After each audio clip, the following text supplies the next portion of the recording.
These words were written during the dark days of democracy in the year 1964, 5 years after the revolt that got men killed in a small region of Nkatabe, the birthplace of my grandfather and the ancestors before him.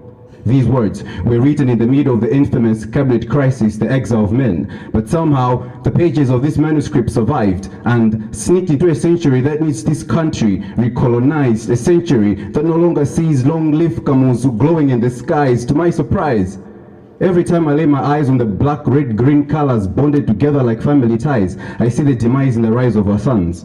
But somehow, we will survive. We will survive like Marcus Garvey walking through the whirlwind and the storm. We will survive like Pompeo shot in the face outside his home. We will survive like these pages that are swear written before me by a writer unknown.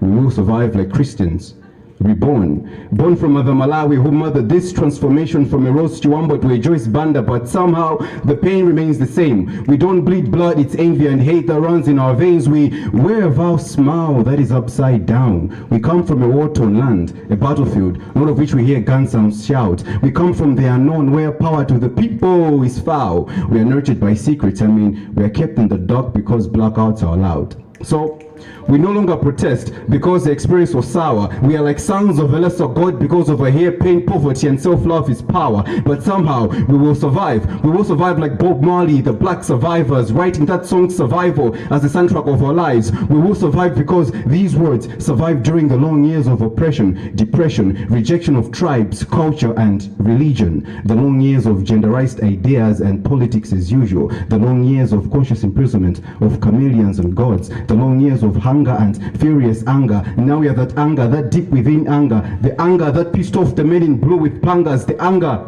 that one day will free us from these chains and survive, the anger that one day will free us from these chains and survive. We will survive because these words were written during the uprising of Chisiza and somehow sneaked into a generation that's misled by social media, a generation living in theory online, a generation fed by fear and lies, a generation told it is the future leaders of tomorrow, but tomorrow, my friend, will never arrive.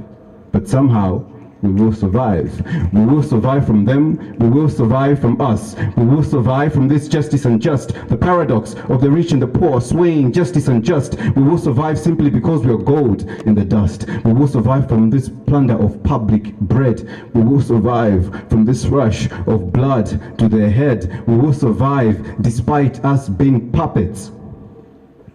We will survive from this country's ever bad budget. We will survive because these words survived during the dark days of non-democracy and somehow eerily sneaked into the palms of a poet reciting this poem tonight to tell you that we will survive like we always do. We will survive because we've been through this before, since time was born.